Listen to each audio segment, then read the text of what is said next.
Okay, we'll start with this per tweet from Michael Benson. Dillian Whyte has an ongoing legal situation with the WBC as he's pursuing the heavyweight mandatory spot. Eddie Hearn confirmed to me today, he said, I think Dillian's pushing for answers and some justice. You can't say Dillian's now not mandatory. It's a load of rubbish. And wouldn't be the first time somebody sought legal action against the WBC. About 23 years ago, WBC created a situation for themselves, painted themselves in a corner with Grazio Rocigliani. He sued them. Story goes that Roy Jones Jr. had left the title vacant, at which point Grazio Rocigliani fought for the vacant title, in March of 1998 against Michael Nunn, and won the fight. He won a split decision. But his reign as WBC light heavyweight champion was short-lived, as Roy Jones Jr. not only returned to the light heavyweight division, but was reinstalled by the WBC as their light heavyweight champion. And Grazio was none too pleased about this, considering that the WBC offered little explanation as to why this was happening. They tried to sweep it under the rug. They tried to call it a typographical error. Piss poor excuse is what it is, and this was not enough for Grazio Rocigliani, who took the WBC to court, won a settlement, a sizable settlement, something to the tune of $31 million, which point the WBC filed for Chapter 11 bankruptcy. And the rest is history. Essentially, what this accents is a history of chicanery, a history of corruption and partial treatment, unethical practices. What Dillian Whyte is doing now has been done before. The question is, have the WBC now learned to cover their own tracks, manipulate the fine print, manipulate the language in their own bylaws to prevent what happened with Grazio from happening in the future? Because that situation with Grazio, that was roughly 23 years ago. They might have picked up a few tricks since then. The apple didn't fall far from the tree when it comes to the Suleimans, Jose Suleiman and Mauricio Suleiman, because here is the son, once again, putting this organization in jeopardy. The same way his father did over 20 years ago. Has enough changed in the WBC's bylaws, their infrastructure, to where they can actually get away with what they've been doing without threat of legal repercussions, legal penalties. And that depends on a lot of things. Because this situation, as egregious as it is, isn't as egregious as what Grazio Rocigliani experienced over 20 years ago. Even though this situation is egregious, what Dillian Whyte essentially has to prove is that the WBC... inconsistencies in the WBC's bylaws. What he has to substantiate is that he finds himself in the current predicament that he's in, being the interim champion, yet not being the WBC's mandatory challenger, based on inconsistencies, how the WBC's been acting, and what language you can find in their bylaws. That by all rights, Dillian Whyte should have been named their mandatory challenger, but for whatever reason, he wasn't. He has to characterize and quantify these inconsistencies in order to prove that the WBC acted against him in spite of repeatedly collecting sanctioning fees from him to secure a title shot. Because the act of being ranked by any of these alphabet organizations, what it's all intended to culminate into is a world title shot, a world title opportunity. I mean, that's why you do it. Why you pay to get ranked by these alphabet organizations in the first place, because you're trying to climb those ranks in order to one day fight for the title. And it's no secret that this is what Dillian Whyte has wanted for many, many years now. He lost to Povetkin his interim status to Alexander Povetkin in their first fight, but he reclaimed it in the second. The first fight with Alexander Povetkin took place almost a year ago, August 22nd of 2020. The second fight between them, the rematch, that took place in March 2021 this year. And since March, the WBC has given no definitive answer as to when the winner of Wilder vs. Fury 3 is expected to satisfy their mandatory challenger, which would presumably be Dillian Whyte, because he is the interim champion. They said they were going to wait till after the trilogy to bring some reconciliation to this issue, and for Dillian Whyte, that simply won't do. Dillian Whyte has grown impatient, and he is seeking legal action, and essentially what he has to substantiate is that the WBC acted against him in spite of what you might find in their bylaws. And therein lies the issue. Therein lies the dilemma. They write their bylaws themselves. They write and rewrite into their bylaws whatever they see fit, the same way that they mass produce world titles at their own leisure, at their own discretion. Given what took place over 20 years ago with Grazio Rocigliani, it's conceivable that the legalese of it, the language you find in their bylaws, will have been manipulated to give them full hegemonical control over who gets a title shot when and why. And if that's the case, the WBC will have effectively protected themselves, making any fighter that seeks a rank and achieves one with them subject to those bylaws. And if those bylaws protect them, grant the WBC full hegemonical control, full hegemonical power, then there's not a lot that fighter can do about it, because you subjected yourself to that. However unethical it might seem, it's on paper, and you were okay with it. You must have been if you've been putting up with it for this long. That's the issue this lawsuit faces. We can see what's going on. Anyone with two eyes can do that, but you have to be able to prove it in a court of law. You have to be able to substantiate it. And I don't know if Dillian Whyte can do that. I don't know that this makes it that far. I don't know that this makes it to the courts, because on the other end of the spectrum, the WBC found themselves in a legal situation that left them filing for Chapter 11 20 years ago, over 20 years ago, roughly 22, 23.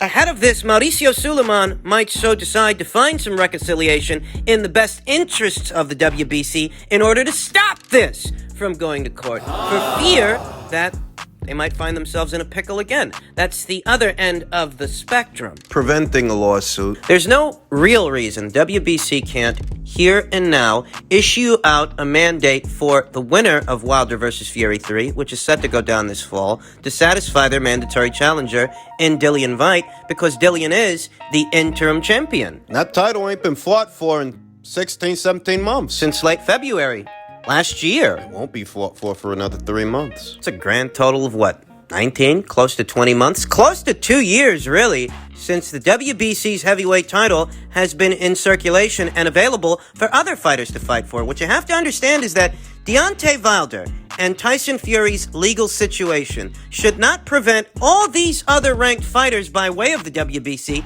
from fighting for that title, because your legal situation is your business. And if your legal situation is stalling these ranks and freezing them, then that title should, by all rights, be taken from you because you're not defending it. That's what the IBF would do. Whereas what WBC is doing is holding off from installing a mandatory challenger so that these two guys still get the opportunity to fight for that belt. These two guys still get to fight for that title. And it is unethical because these two guys have had that title wrapped up in their situation long enough. They ain't the only ones that want to fight for it. More importantly, they're not the only ones paying sanctioning fees. Every single fighter paying those sanctioning fees in order to be ranked by the WBC is doing so for an inexorable opportunity to fight for that belt. And you're not giving them that opportunity because you're giving these two guys preferential treatment. And that has gone on long enough that you might see yourselves getting sued again by somebody else. Before it was Grazio Rocigliani, and now it's Dillian Whyte. It's no less than they deserve, really. Can't say they blame Dillian Whyte, and maybe mounting pressure to prevent a lawsuit from happening will see the WBC installing him as their mandatory challenger. There's no reason not to. One way or another, we're going to see how this plays out, and we're going to see how this goes. In other news, per tweet from Michael Benson, asked Eddie Hearn about Canelo versus Caleb Plant heading to PBC on Fox pay-per-view. Canelo made it clear to me that I'm on his team, but I'm not going to jeopardize his legacy. I want him to be undisputed. If I have to just be part of the team and not lead a promotion, it's no problem. And why would Eddie Hearn be the lead promoter for a fight that's happening on Fox? If it's happening on Fox, the PBC are the ones that have to foot the bill, not Eddie Hearn. The fight's not happening on his dime. It's happening on theirs. And the lead promoter for the fight, in all likelihood, would probably be someone like Tom Brown. He's actually the lead promoter for most of the PBC's fights. It's just another way of saying Al Heyman. It's looking more and more like Canelo versus Plant is going to land on Fox based on this one-off situation. And I told you before, the only way they get Canelo Alvarez to go over there is for a one-off situation, because as far as a multi-fight commitment, I don't think he wants to make one. He didn't break away from Golden Boy for no reason. At this point in his career, he wants to do things on his own terms, not somebody else's, not some promoters, and not some network executives. So if you want him, it would have to be on a fight-by-fight basis. Leaving him room to go somewhere else once this is all over. For some, A few. their view of this situation and the lens they view it through is a pissing contest between Eddie Hearn and Al Heyman, a pissing contest between Matchroom and the PBC, when this isn't about Matchroom and the PBC. This ain't about either of them. This is about Canelo, what Canelo wants and how he wants it. Because if Caleb didn't have that red belt, if it were some other fighter on some other side of the street, he'd be dealing with them and he wouldn't be dealing with you. This ain't about Al outmaneuvering Eddie. It really isn't. What this is really about is Canelo Alvarez getting what he wants, when he wants it, the way he wants it. Consider that Canelo Alvarez has been with Eddie Hearn for the last 3 fights. Al Heyman will be lucky if he can get him for that long. We don't know that beyond this Caleb Plant fight, Canelo Alvarez is going to have more fights with more PBC fighters. We don't know. If he unifies this entire division and becomes its undisputed champion, who says he sticks around 168 pounds? What if he goes up to 175? If he does, he's going to be dealing with top-ranked fighters after that. He would be, since most of the belts are over there. There's really no telling what Canelo Alvarez is going to do, because he's the most sought-after fighter anywhere from 160 to 175 pounds. And all the fighters at either 160 or 175 pounds, they're all on different sides of the street. So it's all really based on what Canelo Alvarez wants. Not Eddie. And not Al. Not Al Heyman. Hell, he's lucky to even have Canelo for one fight. The only reason that he might end up having Canelo Alvarez one fight, at least his very next fight, is because Caleb's got the red belt. If that red belt were on the Queensberry side of things or the top-ranked side of things, well, they'd be dealing with them to fight one of their fighters. I don't actually consider this good news. Not completely anyways, because if Canelo Alvarez's next fight does in fact land on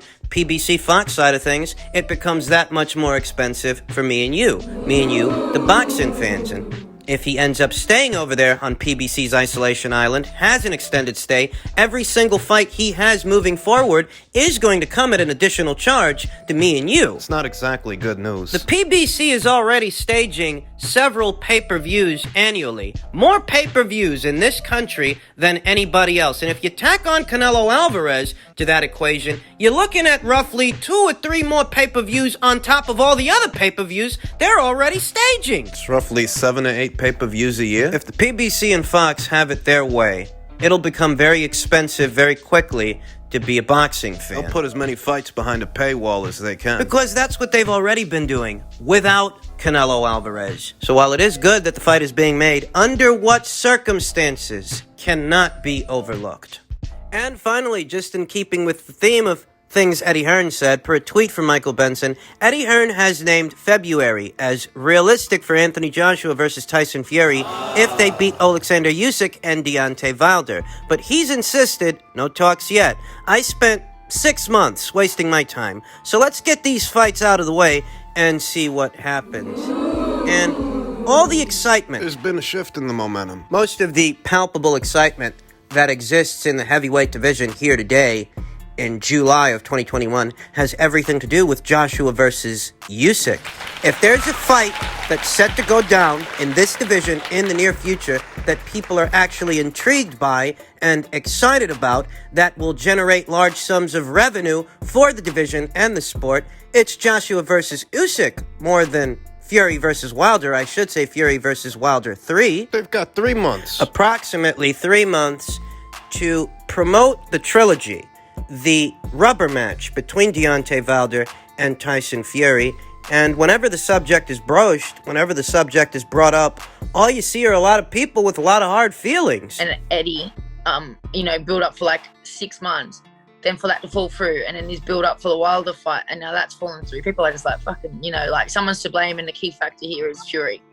I mean, like the common factor is Fury, First it was Fury with the Wilder stuff, like they should have had it organised. Why did he announce the fight when the shit wasn't sorted? And then it's like, okay, now it's your camp.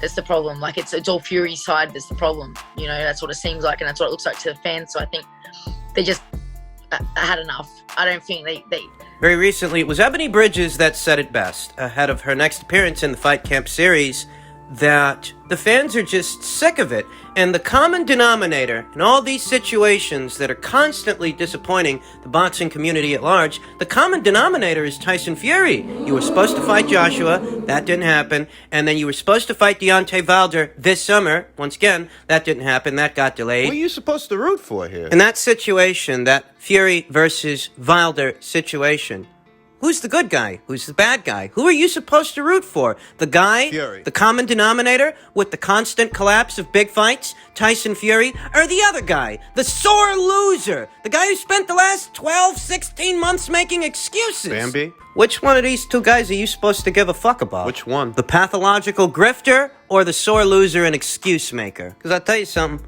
Wilder ain't got the domestic following here in America that Anthony Joshua has over there in the United Kingdom. That's why that fight with Usyk promises to be a very big fight, because Joshua's fans are going to foot the bill to show up. Whereas here in America, Deontay Wilder had to turn to a Brit. Nobody gives a fuck about Wilder. He had to turn to a Brit to have a big fight. He had to turn to a Brit to sell a couple of pay-per-views. And in his last fight, the goddamn thing tanked. It didn't break even. They lost money putting that together. So it breaks down. Nobody really gives a fuck about Wilder. And Fury, who they did give a fuck about for a little while, he's worn out his welcome. They got 2-3 months to promote this thing. These two guys that the boxing community, for the most part, are sick of. Anybody who was excited to see an undisputed champion crowned in this division in this lifetime is likely feeling disillusioned by now. And they're tired of being given the runaround. They don't want to get their hopes up, and they're ready to move on. They're ready to see something else. That's why I think that Joshua versus Usyk fight promises to be a very big fight, regardless of what happens in the fight.